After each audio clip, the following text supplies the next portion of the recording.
Praise the Lord. Our daily bread.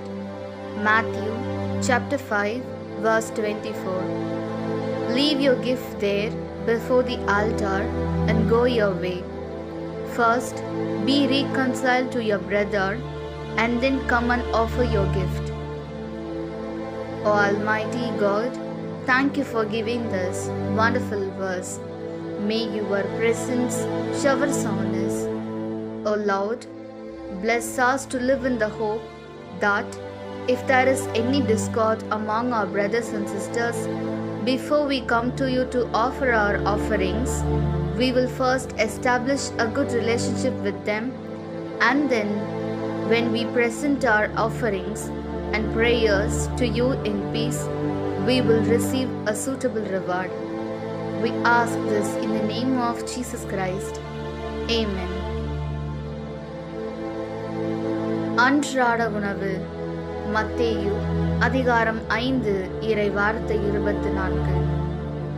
அங்கேயே பலிபீடத்தின் முன் உங்கள் காணிக்கையை வைத்துவிட்டு போய் முதலில் அவரிடம் நல்லுறவு ஏற்படுத்திக் கொள்ளுங்கள். பின்பு வந்து உங்கள் காணிக்கையை செலுத்துங்கள். அன்பின் தகப்பனே, இன்றைய நாளிலே இந்த இறை மன்னாவை கொடுத்ததற்காக நன்றி ஆண்டவரே. இறைவா, உம்மிடம் நாங்கள் எங்கள் காணிக்கையை செலுத்த வருவதற்கு முன் எங்கள் சகோதர சகோதரிகளிடையே ஏதேனும் மனத்தாங்கல் இருந்தால் அவர்களிடம் முதலில் நல்லுறவு ஏற்படுத்தி கொண்டு சமாதானத்துடன் உம்மிடம் எங்கள் காணிக்கைகளையும் வேண்டுதல்களையும் சமர்ப்பிக்கும் போது ஏற்ற பலனை நாங்கள் பெற்றுக்கொள்வோம் என்ற நம்பிக்கையில் வாழ எங்களை ஆசீர்வதியும். ஆமென். അന്നുള്ള ഭോജനം.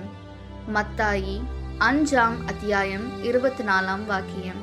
കാഴ്ച വസ്തു അവിടെ ബലിപീഠത്തിനു മുമ്പിൽ വെച്ചിട്ട് പോയി സഹോദരനോട് രമ്യതപ്പെടുക, പിന്നെ വന്ന് കാഴ്ചയർപ്പിക്കുക. ദൈവമേ, ഞങ്ങൾ കാഴ്ചവസ്തു സമർപ്പിക്കുന്നതിനു മുമ്പേ ഞങ്ങളുടെ സഹോദരങ്ങളോട് രമ്യതപ്പെടുവാനും മറ്റുള്ളവർ ഞങ്ങളോട് ചെയ്ത അപരാധങ്ങൾ ക്ഷമിക്കുവാനും വേണ്ട കൃപ ഞങ്ങൾക്ക് നൽകണമേ.